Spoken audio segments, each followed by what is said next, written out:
Hello again, and you're still watching Joy News Prime. Let's do the second part of business. First Atlantic Bank is said to have refused to pay outstanding May and part of June 2019 remuneration of locked out staff. This is despite Chief Labour Officer's directive to the bank to comply by the law by negotiating with affected staff before going ahead with the redundancy exercise that was carried out last few months.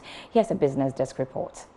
In a first petition 2 weeks ago to the Chief Labour Officer, the affected locked-out staff said the posture of the bank is undoubtedly a measure which seeks to obtain the duress of negotiation outcome through foul means, which approach is expected to be honest and fair in its affairs. The Labour consultant representing the affected staff describes the action by the bank headed by Odumfa as unfair and in bad faith. He therefore wants the CLO to intervene and firmly uphold the law and apply the authority of his office, in which First Atlantic Bank has disregarded the requirement of the law with respect to termination and redundancy. The affected workers, through their consultant, is counting on a prompt action of the CLO to facilitate an early resolution of the matters arising from the deliberations. First Atlantic Bank on 30th April 2019 locked out the affected workers, giving them one-day notice. When contacted, First Atlantic Bank did not speak much on the issue, but rather denied being directed by the Chief Labour Officer to pay outstanding May and June salaries to affected workers. Joining me on the phone lines now is Labour consultant who is also representing the laid-off staff of First Atlantic Bank, John Esiape. Good evening, sir. Grateful for your time and thanks for joining us. Hello, sir. Can you hear me? Yes, I can hear you. Good evening. Grateful. And, thanks for having me. Right. The Chief Labour Officer, in a letter dated May 21, was very clear on what to be done. He actually asked that you get back to the negotiation tables with the bank. Why have you written back to the Chief Labour Officer and for what? Thank you very much. The directive of the Chief Labour Officer to get back to the negotiation table was in line with Section 65(4) of the labor law, which says that the negotiation must be between the employer and the worker and not the ex-worker. In this case, we had complained to the Chief Labour Officer that the employer wanted to negotiate with a supposed ex-worker, which is in contravention of the law. So the directive of the Chief Labour Officer was for the employer to negotiate with the worker. That's our understanding.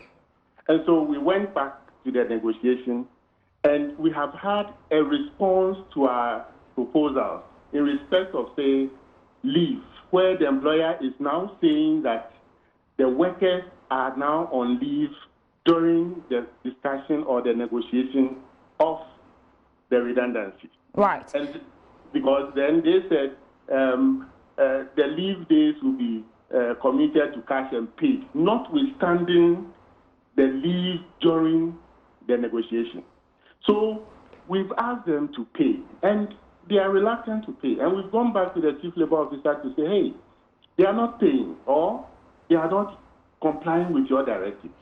Number two, the law in Section 18 is saying that when the worker is being terminated, all his earned remuneration should be paid. As we speak, there's a lot of outstanding payment due the workers in respect of overtime, in respect of 13th month pay, in respect of outstanding salary reviews that have not been done over the past 2, 3, 4 years. All right, Mr. Siape, Yes. Moving on. What the bank's argument is that in that letter by the Chief Labour Officer, they did not specifically ask them to pay June and May salaries, and also stated that it was clear in that letter that is the reason why they are not paying them. Oh no!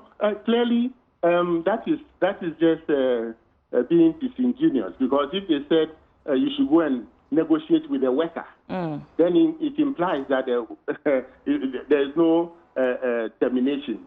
It means that the workers are back, and therefore, if they are back, they have to be paid. And that's why we are going back to the Chief Labour Officer in respect of that, and the fact that the employer or the bank is refusing to negotiate the outstanding remuneration or the earned remuneration, which must be reconciled and paid to the worker before there is any termination. In any case, before you terminate a worker on redundancy, you have to negotiate a package. So will you then say that negotiations have come to a halt? And if that is the case, they have also described, and experts have also said that your 21 demands are unreasonable. What do you say to that? Not at all. We haven't made any 21 point demands. Most of the issues we have stated in our 21 points are procedural matters. That the date of termination, that the chief labor officer will have to be notified of the outcome of the negotiation. So most of the issues we have raised there are procedural because we have seen the employer not willing to comply with the rules and guidelines. So we have outlined all those things in points. And when you look at them, most of them really have nothing to do with the package itself, but procedural requirements that we believe the employer is running away from. All right, Mr. Siape, what's the next line of action since it appears that both of you are not on the same page? The chief labor officer has invited us to be there on Tuesday in the morning, and we hope that we'll be able to mediate and have this thing resolved.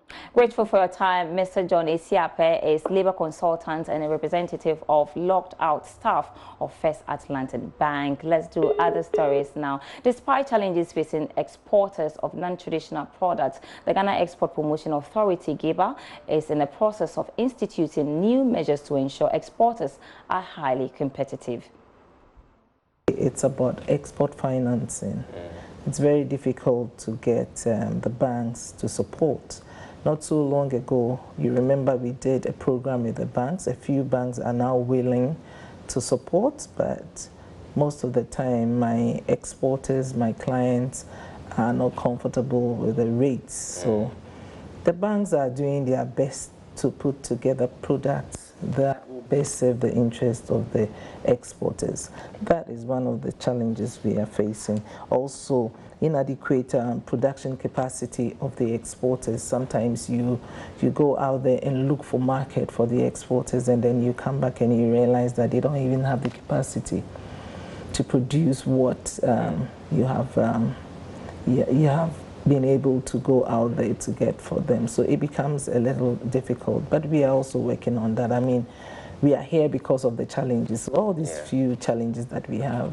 Yeah. All right, so what about the banks? What about the entire industry do these banks often shy away from? Is it the fact that this is a high-risk kind of investment having to help them with financing? I think the banks will be in the best position to answer that, but whatever I'll be saying here will be conjecturing. When we talk to them, they are ready to help.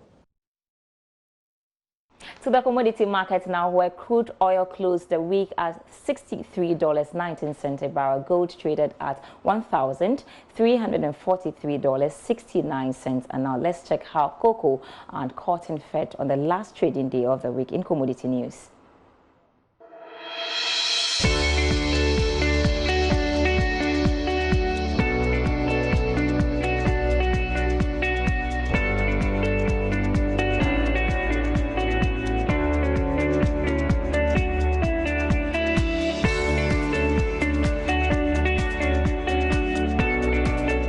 Coming up next is a compilation of foreign business stories, and our top story tonight, former U.S. President Barack Obama and his wife Michelle have agreed to produce a series of podcasts for music streaming platform Spotify. Now, how does that sound?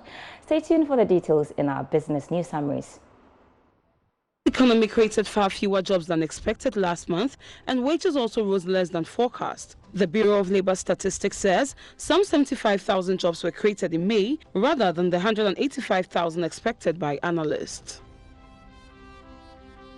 Former U.S. Presidents Barack Obama and his wife Michelle have agreed to produce a series of podcasts for music streaming platform Spotify. The couple's production company Higher Ground announced on Thursday a multi-year partnership with the music giant. Ford has announced plans to close an engine plant in Wales, dealing yet another blow to a UK industry that has been ravaged by weak car sales and uncertainty over Brexit. The US automaker said it will shutter its plant in Bridgend by September 2020 when a contract to supply engines to Jaguar Land Rover ends. Some 1,700 people work at the factory. It's a wrap for business with me, Sandra Esinam Apene. Do enjoy your weekend. We have more news on our website, myjoyonline.com/business. Have a great evening.